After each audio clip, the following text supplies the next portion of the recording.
لم أكن أؤمن بالقصص التي يرويها الناس عن المنزل المهجور في أطراف المدينة، حتى جاء ذلك اليوم الذي قررت فيه أن أرى الحقيقة بنفسي. كان المكان مخيفاً قبل أن أصل إليه.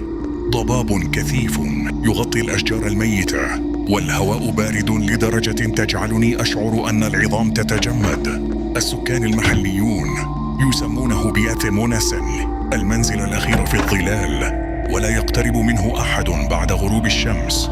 دخلت المنزل بحذر، وكل خطوة أصدرها صريراً فيه. الأرضية الخشبية المتهالكة، الظلام كان يلتهم كل زاوية، والجو مليء برائحة العفن والغبار، وكأن المكان لم يعرف الحياة منذ عقود.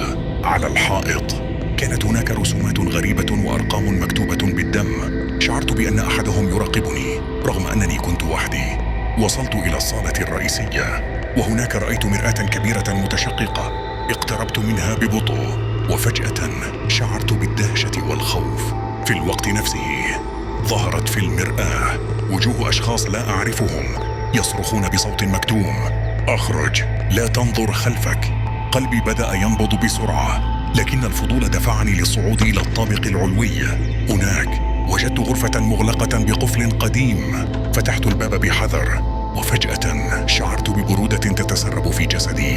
داخل الغرفة كان سرير قديم ودفتر مليء برموز غريبة وطلاسم مكتوبة بالدم. بدأت أقرأ بصوت خافت، ومع كل كلمة كنت أشعر أن الهواء يزداد ثقلاً. فجأة انقطعت الكهرباء، وتحركت الظلال على أنحاء الجدران، وكأنها كائن حي يراقب كل حركة لي. بدأ الصراخ المكتوم يعلو من الزوايا المظلمة، وكنت أسمع خطوات تتبعني في كل غرفة. شعرت أنني محاصرة ولا مكان أهرب إليه. ثم ظهر أمامي شبح امرأة ترتدي ثوبا ممزقا، وعينان سوداوان تتوهجان في الظلام. نظرت إلي مباشرة وقالت بصوت مخيف: لن تغادر هذا المكان أبدا، الظلال تختار ضحاياها. بدأت أصرخ وأركض، لكن كل الأبواب والنوافذ كانت تغلق أمامي كأن قوة خفية تمنعني من الهروب. حاولت الصراخ، لكن صوتي لم يخرج. ثم حدث شيء غريب. سقط دفتر الطلاسم من السرير، وفتح باب صغير خلفي. شعرت أن هذه فرصتي الوحيدة للهروب. ركضت عبر الباب الصغير وخرجت من المنزل، وأنا أسمع ضحكات وأصوات غامضة تتبعني. لكن الرعب لم ينتهي عند الخروج. في تلك الليلة، وعندما عدت إلى منزلي، بدأت أرى ظلال تتحرك في غرفتي. أحيانا أسمع همسات غير مفهومة خلفي، وأحيانا أرى أبواب المنزل القديم تفتح وتغلق وحدها في حلمي. أصبح الخوف جزءا من حياتي اليومية، وأدركت أن المنزل لم يترك أحدا يخرج دون أن يترك أثره، وأن الظلال تختار ضحاياها بعناية. مر الأسبوع وكنت أحاول تجاهل كل شيء، لكن في كل مرة أخرج فيها للشارع أرى المنزل في ضباب بعيد وكأنه يراقبني.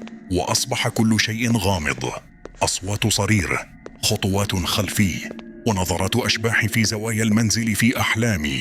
شعرت أن شيئا ما يتبعني، وأنني لن أكون بأمان أبدا ما دمت ما زلت أعيش. الآن كلما تحدثت عن هذا المكان لأحد يضحك الناس أو يبتعدون، لكن أنا أعرف الحقيقة.